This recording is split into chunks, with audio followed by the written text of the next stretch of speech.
नमस्कार, बहुत स्वागत आपका आदि टीवी पर। मैं हूं आपके साथ पारुल। खबरों की शुरुआत करेंगे बड़ी खबर के साथ और इस वक्त बड़ी खबर आपको सीधा बता रही हूं भोपाल से, जहां मोहन कैबिनेट की बैठक खत्म हो गई है। बैठक में लिए गए अहम फैसले, अस्थायी और स्थायी पद में अंतर समाप्त कर दिया गया है। वर्तमान में स्वीकृत अस्थायी पद स्थायी होंगे। पदों के 10 में से 5 कैटेगरी ही रहेगी। भोपाल इंदौर मेट्रो के लिए बजट आवंटन मंजूर। मुख्यमंत्री उद्यम क्रांति योजना जारी रहेगी। वन विज्ञान केंद्र की स्थापना होगी। 6 विज्ञान केंद्र स्थापित होंगे। डिप्टी सीएम राजेंद्र शुक्ल ने कैबिनेट में लिए गए फैसलों की जानकारी दी।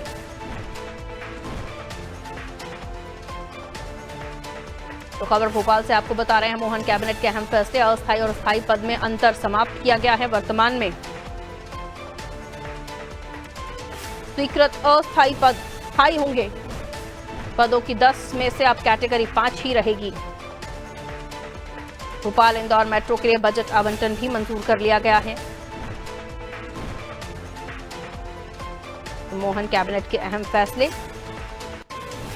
जो कैबिनेट की बैठक में लिए गए, जानकारी दी डिप्टी सीएम राजेंद्र शुक्ल ने।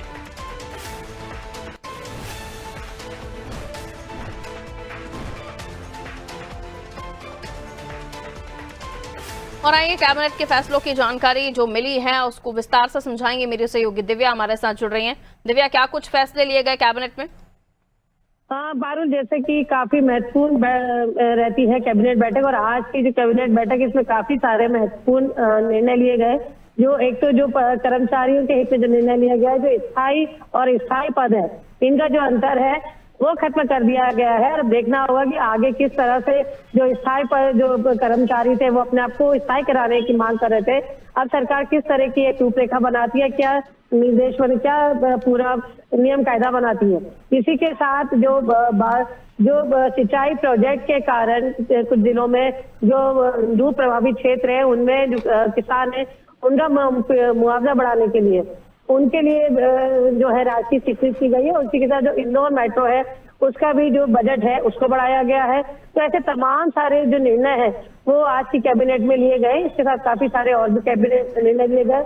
और जैसा कि जो केंद्रीय गृह मंत्री है अमित शाह, वो मध्य प्रदेश के दौरे पे आने वाले हैं 25 तारीख को, और उनका जो दौरा है वो ग्वालियर और रीवा में रहने वाला है। उसमें तमाम तरह के कार्यक्रम आयोजित होने वाले हैं। उसी के साथ कई सारी योजनाओं का वो ग्वालियर और रीवा में रहने वाला है, उसमें तमाम तरह के कार्यक्रम आयोजित होने वाले हैं। उसी के साथ कई सारी योजनाओं का शुभारंभ होगा, लोकार्पण होगा। तो ऐसे में ये सारे बिंदुओं पे कैबिनेट में भी चर्चा की गई है। बिल्कुल, यहाँ बताया भी जा रहा है कि जब प्रस्तावों की बात कही जा रही थी तो नर्मदा प्राधिकरण, नर्मदा घाटी विकास विभाग के साथ ही जो नर्मदा परियोजना है, राघवपुर बहुउद्देशीय परियोजना, ये तमाम परियोजनाओं को लेकर भी चर्चा हुई है। इस परियोजनाओं के अंतर्गत डूब प्रभावितों के लिए भी विशेष पैकेज की स्वीकृति, और दतिया को भी शायद मेडिकल कॉलेज की सौगात मिलने की बात कही जा रही है। क्या इस पर निर्णय हुए हैं दिव्या?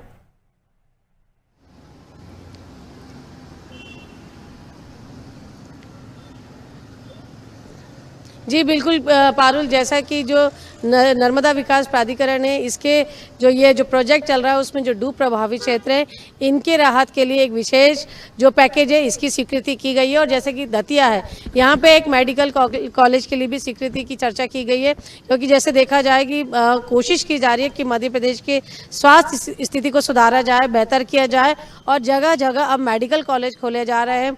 और अभी कुछ दिन पहले भी एक मेडिकल कॉलेज मुख्यमंत्री स्वीकृत करके आए थे खजुराहो में जब कैबिनेट हुई थी।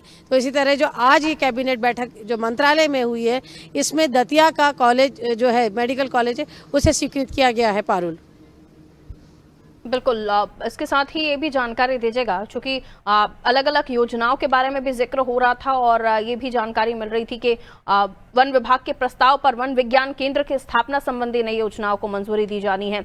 और इसी के साथ पंचायत एवं ग्रामीण विकास विभाग के अंतर्गत मुख्यमंत्री ग्राम सड़क योजना संरचना के सूचकांक एवं मानदंड निर्धारण पर चर्चा, ये तमाम चीजें हैं जो पहले से ही बताई गई थी कि इन प्रस्तावों पर चर्चा होनी है। मुझे लगता है अमूमन जितने भी प्रस्ताव आए होंगे चर्चा में, क्योंकि सभी महत्वपूर्ण थे और इन पर सभी पर चर्चा होकर कुछ न कुछ निर्णय जरूर लिया गया होगा। दिव्या,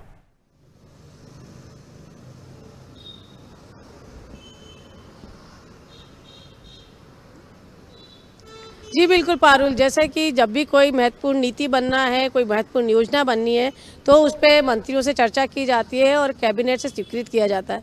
तो इसी तारतम्य में जैसे कि आज ये कैबिनेट बैठक हुई और इसमें तमाम विभाग जिनकी जो कार्य योजना है और जो नीतियां हैं, जो नई कार्य योजना है, उन पे चर्चा की गई और मोहर लगाई गई। और जैसे कि पंचायत विभाग की बात कर रहे तो जो एक सूचकांक बनाने की पहल बहुत समय से बात की जा रही थी, तो आज उस पर भी निर्णय हुआ है।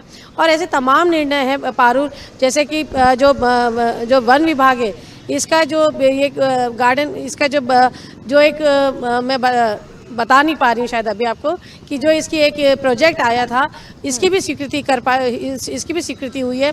इसी के साथ जो बगिया बनाई जा रही है एक माँ के नाम पे, इस पे भी चर्चा हुई है। तो ऐसे तमाम मुद्दे हैं जो इस प्रोजेक्ट जो कैबिनेट में आए थे, उन पे चर्चा हुई है। और जो ऊर्जा विभाग के जो कई सारे प्रोजेक्ट हैं, उन पे उनकी भी वित्तीय जो है स्वीकृति बढ़ाने के लिए उस पर भी चर्चा की गई है। तो कैबिनेट में जितने भी प्रोजेक्ट हैं, तमाम प्रोजेक्ट पे चर्चा की गई है और उनमें से ज़्यादा से ज़्यादा जो प्रोजेक्ट हैं उन पे स्वीकृति बन गई है। अब देखना ये है कि ऐसे जो प्रोजेक्ट हैं वो कौन कौन से हैं और क्या वासियों के लिए तो मोस्ट अवेटेड मेट्रो है, जिसको लेकर बजट भी स्वीकृत हुआ है। और अब मुझे लगता है इस प्रोजेक्ट पे और भी हम रफ्तार पकड़ता हुआ इसको देखेंगे, खासतौर पर भोपाल वासियों के लिए। बहुत शुक्रिया दिव्या जानकारी के लिए।